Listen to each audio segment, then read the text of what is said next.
tapi boleh minta tepuk tangannya yang paling kenceng dulu. Kurang kenceng, gak jadi dipanggilnya. Kurang kenceng, gak ada suaranya. Sebelah sini masih diem-diem aja, mana? Yang sebelah sini udah oke. Ibu kenapa gak tepuk tangan? Coba tepuk tangan sekali lagi. Semuanya tepuk tangannya mana? Suaranya mana? Ini dia Dr. Fresilia Regina, Dr. Indra Muhtadi dan Fitri Tropika.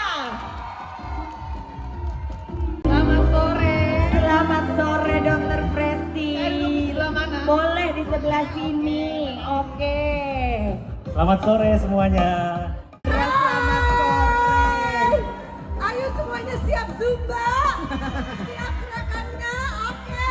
Yang semangat berdiri semuanya boleh berdiri. Nah. Satu, dua, tiga. Hap, satu, dua, tiga. Hap, satu, dua. Mantap. Lupa. Assalamualaikum warahmatullahi wabarakatuh. Waalaikumsalam warahmatullahi Nah, wabarakatuh. apa kabar Neneng Fitro? Alhamdulillahirabbil alamin. Tetap asik. Tetap asik. Selamat siang menjelang sore ya sekarang ya. Terima kasih sudah datang, terima kasih sudah mau hadir di acara talk show bareng saya dengan Dr. Indra dengan Mbak Fitro. Kita hari ini mau seru-seruan, mau happy-happy dan nanti kalau yang bertanya dari pihak Rumah Sakit Limiati akan memberikan hadiah. Setuju ya? Sip. Hari ini kita akan ngobrol-ngobrol lebih dalam lagi tentang langkah pencegahannya seperti apa. Dan sebenarnya mungkin yang ibu-ibu tahu itu cuman kayak 3M plus, awalnya 3M plus. Tapi sebenarnya sekarang sudah ada lagi yang lain-lainnya kita bahas hari ini. Oke ibu-ibu, cukup sedih tadi kan melihatnya, makanya ibu tolong perhatiannya fokus semuanya ya. Biar kita semua bisa melindungi keluarga dan juga orang-orang yang kita sayangi. Dari Fitri dulu sebagai seorang ibu, 2 anak yang masih kecil-kecil melihat video barusan, ini kan pasti sedih banget ya. Aku aja kan merinding. Kita sama-sama tahu lah kalau misalnya jadi seorang ibu, kalau anak sakit, kadang ibunya gini, anak mah jangan sakit biar ibunya aja yang sakit gitu kan ya, banyak gitu. Nah Fit, tapi ngomongin soal DBD, sejauh apa sih kamu tahu tentang DBD? Jadi, aduh tadi udah terus besok ini baru mulai acara, tapi memang ini sih aku merasa seneng banget ya dengan adanya acara ini karena pasti aku yakin ya mewakili semua teman-teman bunda-bunda yang ada di sini. Mungkin kita tuh taunya kayak dulu pernah tuh iklan tentang yang sosialisasi DBD tuh biasanya kayak sebatas demam paling parah muntah darah ya udah gitu. Tapi ternyata apalagi tadi diskusi juga sama dokter-dokter sekalian gitu bahwa ternyata memang mematikan itu, seberbahaya itu. Kalau kita udah kena dibiarkan, apalagi tadi lihat ternyata nggak cuman sekedar baru tahu juga ya buat aku ya. Ternyata dulu tuh aku mikir DBD itu berbahaya kalau sampai di titik yang udah muntah darah nanti bisa mematikan karena kehabisan darah gitu kan. Ya udah nanti transfusi darah aja gitu, maksudnya pemikiran simpelnya kita. Ternyata jadi baru tahu bahwa kita harus sehati-hati itu kalau kita bisa kena, kalau misalnya kita kena itu bisa merusak semua fungsi. Tadi juga kan kayak dibilang dari ginjal rusak, paru-paru rusak, jantung rusak. Itu benar-benar bisa seberbahaya itu gitu. Dan menurut aku penting untuk kita bisa tahu tentang ini. Belajar tentang ini, aware tentang ini karena apa? Tadi kita lihat kan contohnya yang mau wisuda itu dia mau wisuda kedokteran. Berarti sebenarnya sosok yang harusnya mumpuni banget, sudah mengerti banget aja pun bisa gitu, bisa qadarullah terkena DBD gitu. Apalagi ya kita yang mungkin ilmu pengetahuan tentang kesehatan, kedokteran tidak sepinter anak-anak yang sekolah di kedokteran ya, kita harus mau banyak mencari tahu dan harus banyak belajar gitu supaya kita bisa bukan hanya melindungi diri kita tapi juga orang-orang tersayang gitu. Nah makanya memang kalau misalnya demam berdarah kan awalnya kayak yang kita tahu sama kayak Fitri ya. Jadi kayak oh demam biasa atau 2 hari juga beres minum obat udah turun gitu kan ya bintik-bintik. Tapi ternyata nggak sekedar itu aja. Makanya sekarang kita akan mengenal lagi lebih dalam lagi. Mungkin Dokter Fresil akan berbagi dengan Dokter Indra nanti boleh dijelasin dulu sebenarnya apa sih demam berdarah itu? Mangga dok. Demam berdarah itu penyakit yang memang sampai sekarang belum ada obatnya ya.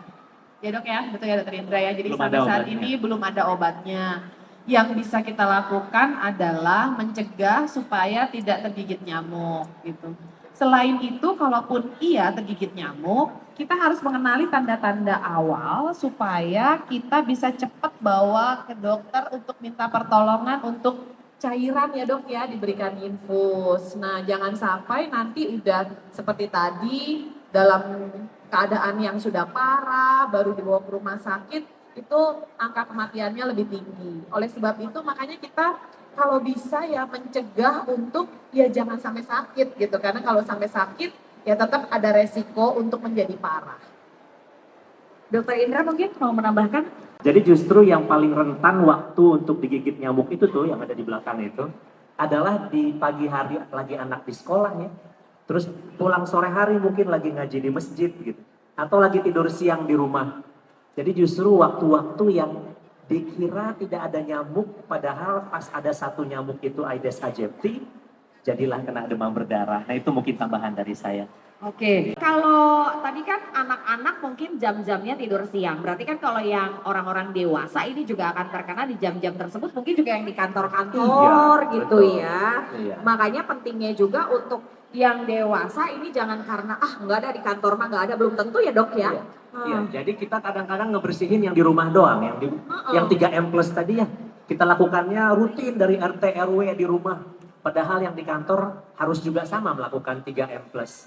Jadi ini yang HR nih yang hadir di sini nih, HRD ya 3M plus juga di kantornya gitu. Jangan cuma iya di rumahnya udah jaga tapi pas begitu keluar rumah itu yang bahaya juga Betul. gitu ya. Sama kalau udah kena satu kali bukan berarti kebal ya dok Iya, ya. betul. Virusnya ada 4. Itu dia. Jadi sebenarnya kan gini ngomongin soal virusnya ada 4. Terus kan banyak juga pemikiran di masyarakat kalau misalnya udah kena sekali, ya udah ya aku mah bye, udah pernah kena gitu kan. Jadi kayak yang gak bakal lagi tuh nyamuk mau sama aku. Hey, belum tentu gitu. Karena apakah pertanyaannya mungkin banyaknya gini dong. Apakah kalau misalnya kita udah sekali digigit nyamuk nih, terus ini mah pasti DBD gitu. Jadi kalau kita bisa lihat penyebab nyamuk, jadi penyebabnya tuh virusnya dibawa sama nyamuk. Nyamuknya yang menggigit kita. Ada 2 jenis yaitu Aedes aegypti dengan Aedes albopictus. Salah satunya dengan melihat adanya belang-belang merah, hitam putih ya. Kayak dok ya. zebra. Kayak zebra ya. Nah, nyamuk ini memang multiple biters, artinya misalnya kalau bobok siangnya kalau misalnya Teh Fitri sama anak gitu ya, terus ada nyamuknya masuk, itu bisa saja menggigit ibu dan anaknya. Jadi bisa kena juga dalam satu rumah berbarengan karena mereka multiple biters. Jadi bukan berarti habis satu terus dia nggak gigit lagi, tapi dia bisa menggigit cukup banyak orang. Makanya mungkin ya ada juga beberapa kasus yang gini, ini kena DBD anaknya, terus ibunya juga kena, jadi dirawatnya bareng-bareng. Atau misalnya yang adik kakak gitu, ngerawatnya tuh jadi bareng-bareng karena dua-duanya kena ya. Iya, jadi Nah. satu kamar bareng-bareng adik kakak, kadang ibu bapaknya gitu. Jadi karena memang nyamuknya memang menggigit ya itu di waktu-waktu mungkin lagi tidur sama-sama atau apa. Tapi ya tadi kata dokter Indra bilang bukan Batman. Jadi siang dan sore. Oke. Ngomongin soal gejala nih, kalau Fitri sendiri selain memang demam, kalau dulu kan demam, bintik-bintik gitu ya. Kalau sekarang mungkin udah lebih tahu nggak sih ada gejala-gejala lain atau kamu juga masih nggak kayaknya mah emang itu aja Ini gitu. teh ujian. Kayak jadi kayak di tes ya. Yang pengujinya dokter lagi. Benar. Karena kan dari sini Iya, Fitri Tropika jadi SPA. Oh iya jadi spesialis ya. Ya enggak sih, justru kalau aku tuh mewakili dari bunda-bunda semuanya yang memang ternyata sosialisasi tentang DBD ini tuh memang belum semumpuni itu gitu loh. Jadi kayak memang pengetahuan kita sangat-sangat terbatas yang kayak paling kita cuma taunya yang kayak grafik pelana itu gitu. Jadi kita hanya taunya misalkan demam, terus nanti demamnya kayak meningkat nih parah. Nah justru kondisi paling berbahaya itu ketika demamnya udah mulai turun gitu. Jadi kita ngiranya alhamdulillah cuma demam sebentar doang, ternyata udah membaik. Tapi begitu tadi ngobrol sama dokter-dokter, diinformasi bahwa ternyata jangan kita malah tenang kalau misalkan sudah tidak demam, karena justru malah kondisi yang mematikan dari demam berdarah itu adalah ketika di saat kita merasa kondisi sudah membaik, padahal di situ di dalam organ tubuh kita tuh sudah parah ya dok ya gitu. Jadi menurut aku ini memang harus disosialisasikan banget sih, karena tadi juga dokter sempat bilang kan bahwa ternyata tingkat kematian gara-gara DBD ini itu malah lebih tinggi daripada COVID ya dok ya. Yang sekarang ini betul. Iya untuk saat ini. Jadi kalau selama ini kita nganggapnya DBD bukan sesuatu yang pada saat COVID dulu kita sebegitu takutnya, tapi mungkin juga dirasa sama teman-teman yang ada di sini, kita melihat DBD itu tidak semenakutkan itu, padahal Karena impact-nya sudah biasa kayaknya. iya, ya. padahal Jadi impact-nya sebenarnya jadi semengerikan itu. Ngeri nggak sih Bu gitu, tadi dengar penjelasannya tiba-tiba paru-parunya sudah bocor, tidak berfungsi, ginjal tiba-tiba tidak berfungsi gara-gara nyamuk sekuntum doang, benar-benar rusak semua tubuh kita. Itu kan menurut saya sangat-sangat mengerikan. Terus jangan kita jumawa juga, rumah saya bersih, nggak ada tuh got-got, nggak ada got-got kotor. Bun, itu di dispenser kan suka netes, suka ada genangan air bersih, di situ Bu sukanya nyamuknya. Jadi kayak dokter kita melihat tadi yang wisuda aja itu wisuda kedokteran, dia mengerti tentang kesehatan. Terus pastilah kita lihat juga kondisi rumahnya juga bukan yang kotor berantakan tadi sekilas di video kita lihat. Jadi kita jangan merasa santai-santai gitu dengan rumah saya bersih, nggak ada got-got, hati-hati gitu. Justru ini tuh nipu banget nih penyakitnya kalau menurut saya gitu. Penyakitnya jebakan tapi nyamuknya bukan Batman gitu ya. Jadi kalau misalnya ngerasanya kayak demam biasa, kalem ibu-ibu kan suka gitu ya. Kalem tenang naon lah ima demam biasa, tapi ternyata itu bahaya juga. Nah, tapi kalau gejalanya nih dok ya, gejala yang memang lebih spesifiknya tuh apa? Terus tanda-tanda bahayanya tuh apa sih? Mungkin dari dokter Indra dulu nih sekarang. Jadi yang jelas karena virus, jadi penyebabnya virus demam. Awalnya itu seperti flu biasa, jadi kita katakannya sebagai flu-like symptoms ya. Jadi mulai dari demam, sakit-sakit sendi, kepala pusing, baru kemudian demamnya tadi akan menjadi makin tinggi dulu, sampai tinggi biasanya kalau nggak dikasih paracetamol atau ibuprofen, itu sampai 40. Cuma masalahnya sekarang ibu-ibu kan nggak tega ya kalau nggak ngasih obat ke anaknya. Pasti udah dikasih paracetamol sama ibuprofen, jadi pas datang ke dokter Fresil, demamnya tinggi nggak Bu? Enggak, cuma 37,5 gitu. Jadi kita udah nggak bisa pakai demam itu sebagai tanda. Ya, jadi paling kita pakai tanda-tanda yang lain gitu. Mulai terasa mual, terus sakit di persendiannya makin parah. Terus pas datang ke dokter, udah turun dok demamnya. Demamnya itu dua hari yang lalu, wah kita malah khawatir. Nah biasanya kalau masih di bawah 3 hari kita periksa NS1 dok ya. Ya untuk memastikannya gitu, supaya jangan kelewat tuh yang pelana kudanya. Karena kalau sudah kelewat pelana kudanya muncul tanda yang super bahayanya. Nah kalau tanda super bahaya ini udah tanda-tandanya tanda-tanda untuk yang dengue shock syndrome namanya.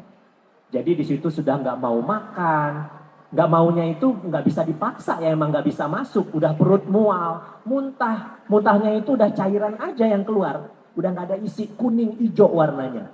Terus lama-lama hilang kesadaran, delirium, akhirnya bisa koma dan Israel datang. Nah iya, perjalanannya seperti itu. Nah sebelum gejala yang parahnya tadi datang, disitulah harus langsung kita beri dengan terapi cairan. Nah itu pentingnya. Jadi dia kalau ada mencret atau dia ada batuk pilek itu bisa tapi jarang. Tapi kalau dia demam terus demamnya turun keluar batuk pilek berarti kan demamnya karena batuk pilek. Tapi kalau dia demam tinggi terus menerus, pileknya kayaknya nggak pilek yang ngocor banget, terus batuknya bukan yang batuk oho-oho banget, cuma sedikit-sedikit, tetap hari ketiga kita harus bawa. Karena di hari ketiga kita bisa ngecek kadar trombosit, kekentalan darahnya, untuk lihat memang ini cenderung ke arah demam berdarah apa tidak gitu. Pencerahan banget nih. Oke, berarti patokannya 3 hari ya dok. Kalau 3 misalkan hari nggak ada demam batuk nggak pilek, turun, booking dokter anak. UGD kalau UGD, memang UGD, UGD. ke UGD kalau UGD. memang Urgent. emergency ya Iya, gitu. betul. Nah, kalau untuk orang dewasa, ini kan biasanya orang-orang dewasa ini suka ini ya dok ya, suka kayak menyepelekan tanda kutip ya. Oke. Kadang kan kalau misalnya udah kerasa ada gejalanya, tapi kan atau naon imah hareeng gitu kan ya. Nah sebenarnya ada mungkin resiko-resiko DBD pada orang dewasa selain yang tadi udah sama-sama kita lihat ya. Iya. Ibunda dari calon dokter juga kehilangannya bukan di usia yang memang masih Iya. tanda kutip anak-anak ya dok ya, tapi mungkin resiko lain apalagi kalau misalnya yang punya kayak komplikasi kayak Iya. gitu-gitu itu gimana dokter? Iya, ini 50% loh. 50% itu justru orang dewasa. Jadi penyakit demam berdarah itu ternyata bukan penyakit anak-anak saja. 50%-nya penyakit orang dewasa. Nah ini orang dewasanya usia aktif lagi ya. Dari mulai usia SMP sampai dengan usia produktif. Nah jadi kalau gejala secara umum sama, nggak berbeda. Cuman kalau anak lebih susah karena dia tidak ngomong. Kalau dewasa lebih ngomong. Oke, nah kalau untuk DBD sendiri sebenarnya dokter Fresil tadi sempat bilang di awal, dokter Indra juga menambahkan ini belum ada obatnya yang pasti ya dok ya. Tapi mungkin kalau misalnya penanganannya ini seperti apa? Karena kan kalau orang sakit pasti mikirnya gini, nanti juga ada obatnya gitu kan. Nah tapi penanganannya seperti apa sih dok? Penanganannya cuma satu sih, cuma cairan. Jadi cairan itu bisa kita berikan dengan minum. Jadi kalau anaknya masih bisa minum, orang dewasanya masih bisa minum, itu kita akan berikan cairan. Cairan yang diminum boleh macam-macam, dari air putih, misalnya air kelapa, air kaldu, atau minuman-minuman isotonik, itu juga bisa gitu. Tapi kalau dia tidak bisa minum, mau nggak mau harus lewat infus untuk mengejar cairan. Tadi kita sempat ngobrol ya, demam berdarah itu di sini para ayah dan ibu pembuluh darahnya seperti ada lubang-lubang yang keluar, sehingga cairan di pembuluh darah itu lebih banyak yang keluar. Jadi kita berlomba-lomba antara cairan di dalam pembuluh darah dengan cairan yang keluar. Kalau lebih banyak yang keluar, artinya di dalam pembuluh darah itu oksigen, darah, dan segala macam nggak bisa mengantar ke seluruh tubuh. Jadi efeknya seperti tadi yang di video, jadi bisa ke otak, ke jantung, ke paru-paru, ke ginjal, dan ke yang lain. Makanya obatnya saat ini masih cairan. Gak apa-apa dong, ya, sok ngaleut gitu. Tapi gini, yang namanya DBD ini kan memang dari dulunya udah ada ya, dan selalu ada kayak yang namanya resep nenek gitu kan, turun temurun. Walaupun memang mungkin nggak ada ini ya, nggak ada satu kepastiannya dong.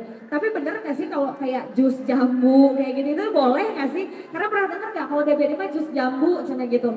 Sampai aku punya temen ya, jadi sakit apa DB cina gitu, minum jus jambu, beres dari DBD dia tidak mau lagi menyentuh yang namanya jus jambu karena udah trauma dan iya.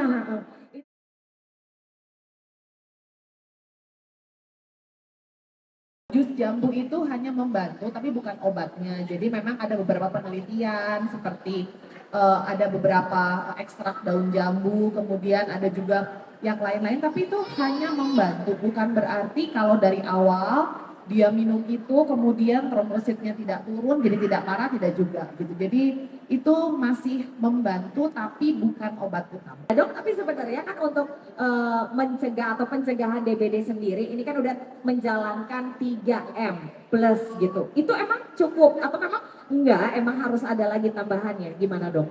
Kalau saya setuju, memang vaksinasi adalah sesuatu yang bisa kita lakukan lebih dari sekedar 3M gitu. Karena dengan vaksinasi artinya virusnya itu sudah dimasukkan ke dalam badan kita sehingga kita bisa membentuk antibodi. Jadi ada kayak prajuritnya di depan gitu ya, sehingga kalau nyamuknya gigit membawa virus, prajurit kita lebih cepat membunuh gitu virus yang masuk. Nah, dan vaksinasi ini sih sejauh ini termasuk aman ya. Jadi vaksin yang terbaru ini tidak perlu dicek dulu udah pernah sakit atau belum sakit, tetap bisa langsung diberikan dengan syarat memang orangnya dalam keadaan sehat. Tadi kalau Teh Fitri lebih suka makan atau apa, kalau kita sebagai dokter anak memeriksa dulu lagi ada sakit nggak, lagi demam nggak, lagi fit. Kalau fit bisa langsung kita berikan dengan jarak 2 dosis selang 3 bulan untuk 2 dosis. Ini adalah jadwal dari Ikatan Dokter Anak Indonesia. Kalau kita lihat di kolom yang paling bawah itu ada denggi. Ya, jadi di atas 6 tahun kita bisa memberikan vaksin denggi. Nah, yang itu vaksin denggi di sebelah kanan. Nah, bisa diberikan 6 tahun. Jadi vaksin ini isinya Yang ini dok, sorry dok. di bawah Itu di bawah bulan, dok. Bulan, ini 6 tahun. Nah, ya 6 tahun.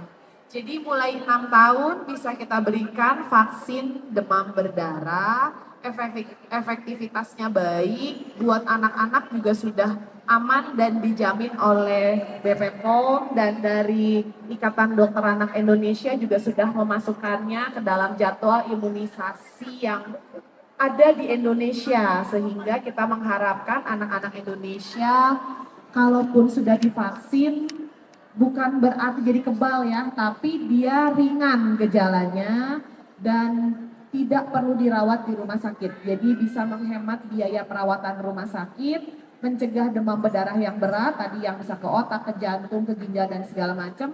Dan yang terakhir bisa dirawat di rumah sehingga mungkin beban ekonomi dan segala macam juga jauh lebih ringan. Berkurang. Jadi mungkin gini, bukan berarti ini kan kadang-kadang di antara kita tuh masih ada yang kalau udah divaksin jadi kebal gitu kan. Ini bukan berarti untuk bikin jadi kebal, tapi mengurangi gejala-gejala kalau misalnya nanti kita kena. Ya syukur-syukur kita nggak kena gitu ya dok ya. Tapi kalau misalnya memang nanti jangan sampai gitu kena, itu ya gejalanya tidak akan parah dan masih bisa dirawat tanpa harus dirawat di rumah sakit, jadi di bawah pengawasan dokternya di rumah gitu ya dok ya. Betul, betul, betul. Itu. Kebanyakan biasa 2-3 hari gitu demamnya kadang hilang gitu. Atau kita cek trombosit mungkin dia nggak sampai turun banget. Kemudian mungkin mual atau nggak enaknya cuman beberapa hari, setelah itu dia bisa minum lagi. Jadi memang lebih ringan gejalanya. Sebenarnya yang paling nggak enak itu bukan pas sakitnya aja, ayah bunda. Setelah sembuhnya, itu lemesnya bisa berminggu-minggu. Iya, bisa sampai kadang berbulan-bulan. Saya punya pasien sampai 6 bulan loh. Oh iya, 6 bulan? Iya, merasa yang nggak enak badannya itu. Ya post covid ya, ini Iya. juga post demam berdarah Betul. ya. Dan itu terjadi. Tapi terutama di beberapa minggu ya, beberapa minggu pertama sampai 4-6 minggu itu rata-rata pasien walaupun dewasa jadinya rungsing gitu ya. Sering minta surat sakit. Nah, jadi ini yang mau kita cegah dengan vaksinasi pada dewasa terutama. Nah, di sini juga ada jadwal vaksinasi dewasa. Kita berikan sampai dengan usia 44 tahun itu udah bisa divaksin. Dan kalau divaksin sekarang jarak 3 bulan kita booster kayak Pevitron. Tujuannya kalau seandainya kena demam berdarah juga, amit-amit, nauzubillah, ya nggak sampai harus menderita parah kayak saya waktu itu. Saya 2 hari bulan, ya? saya 2 bulan ininya, lemesnya 2 bulan. Sebelumnya memang kita dites dulu, tapi sekarang sudah berkembang lagi teknologinya. Nah, vaksin yang ada sekarang ini nggak perlu dites, asal seperti dokter Kresi bilang tadi, sedang tidak sakit. Jadi harus dalam kondisi sehat. Sakitnya apa? Ya paling enaknya sih sehat walafiat ya. Jadi misalnya lagi batuk sedikit, lagi pilek sedikit, penyakit infeksi terutama ya. Kalau sakitnya di kantong, nggak apa-apa. Kalau ada yang mau bayarin, tetap divaksin bisa. Tapi kalau sakitnya batuk pilek, lagi ada demamnya, mending tunggu sembuh dulu. Itu aja syaratnya. Dari saya, untuk anak-anak yang memang belum bisa bicara gitu, kadang sebagai orang tua luangkanlah waktu, pegang kalau anaknya mungkin yang udah remaja gitu kan, karena nggak mau dipeluk, nggak mau apa, tapi peluklah sedikit. Karena kalau panas kan kerasa ya gitu. Kadang mungkin mereka tuh Bapaknya juga kalau lagi demam pengennya dipeluk. oh gitu ya, curcol juga dok, lanjut. Karena mereka kalau udah gede tuh rasanya kayak, enggak kayaknya sakitnya cuma sedikit gitu. Nah seperti tadi kan yang udah kuliah gitu, jadi kita tetap harus ada waktu, meluangkan waktu untuk anak-anak kita berapapun umurnya, kalau dia lagi nggak enak badan atau apa ya mungkin kita lebih sedikit perhatian supaya cepat bawa ke rumah sakit kalau ada gejala apapun. Dan yang kedua adalah vaksin. Selama kita bisa mengumpulkan dana untuk mencegah yang lebih baik daripada mengobati, kita lakukan pencegahan dengan vaksinasi demam berdarah. Itu pesan dari saya. Untuk umur 57 saat ini belum ada penelitiannya. Berharap semoga nanti kalau penelitiannya selesai bisa sampai 60 ya. Ya. Tapi untuk saat ini masih sampai 44. Ya, ya. Berarti Makasih. memang Badan Kesehatan Indonesia juga sebegitu hati-hatinya dok, nggak mau sembarangan asal nyuruh orang Iya. untuk vaksin, tapi kalau belum ada penelitiannya, usianya belum keluar, di hold dulu gitu ya. Betul, mereka Bukan berbahaya ya Bu ya, tapi kita nggak pernah melakukan satu tindakan medis kalau nggak ada hasil penelitiannya. betul. Jadi ketika memang sudah bisa, berarti sudah aman. Betul. Karena manusia bukan untuk percobaan ya. Betul. Jadi sudah ada hasilnya, dibuktikan aman, baru Cinta Ya. pertama itu yang percobaan.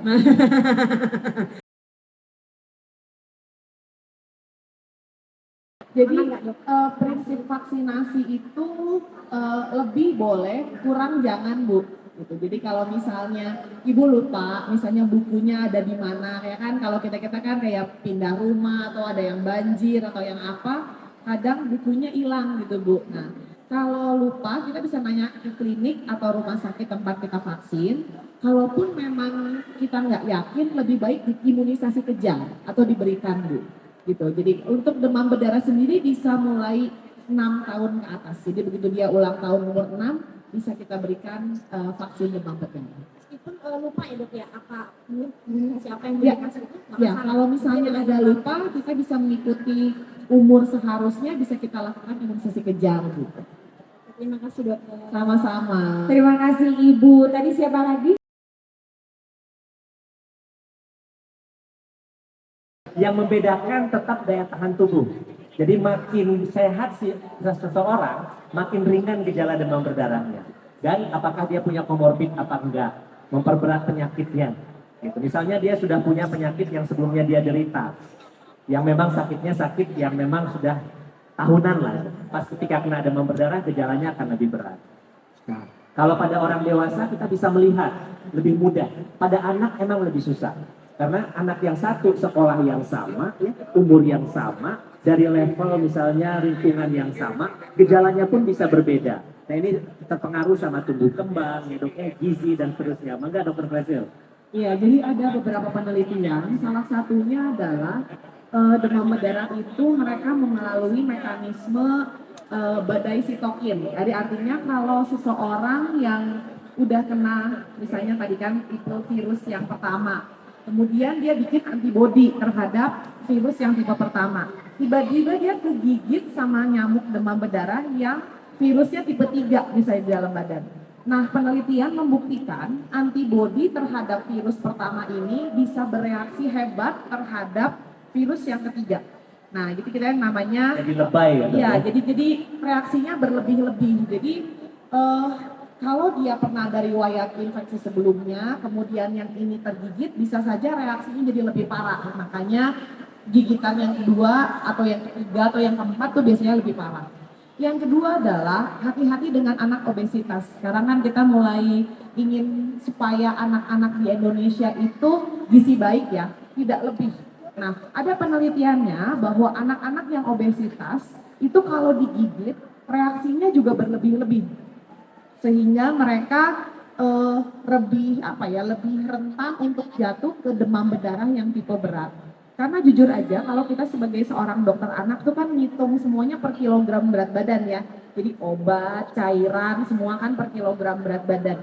Iya, vitamin dan segala. Nah, kalau anak yang gemuk itu sebenarnya dokternya mengira-ngira karena itu kan ya ada fat mass, ada yang lean body mass. Sementara cairan itu harusnya untuk anak-anak yang memang fatnya tidak berlebih gitu. Jadi kalau berlebih ya kadang jadi lebih meraba-raba gitu. Jadi kalau saya dapat anak yang gemuk gitu, demam berdarah, hari ketiga trombositnya rendah, itu biasanya kita warning sign, itu yang pertama. Yang kedua, satu lagi adalah kalau bayi di bawah 1 tahun, itu juga resiko demam berdarahnya unpredictable, bisa jadi lebih bahaya dan segala macam. Jadi di bawah 1 tahun memang kebanyakan kan ya masih kelonan, masih diukur dan segala macam. Nah, untuk yang sudah lebih besar, usahakan untuk tidak gemuk karena begitu obesitas biasanya responsnya jadi kurang baik. Itu sih 2 tips dan Cukup jelas Teh? Cukup jelas, terima kasih. Kalau begitu boleh berikan tepuk tangan untuk ketiga narasumber. Sayang banget sebenarnya saya yakin masih banyak pertanyaan-pertanyaan yang mau ditanyakan. Tapi karena waktunya sudah mepet, sudah habis, karena ibu-ibu ini juga kayaknya sudah Pengen tidak Zumba. sabar, pengen Zumba. Jadi boleh untuk mengakhiri berikan tepuk tangan sekali lagi untuk ketiga narasumber.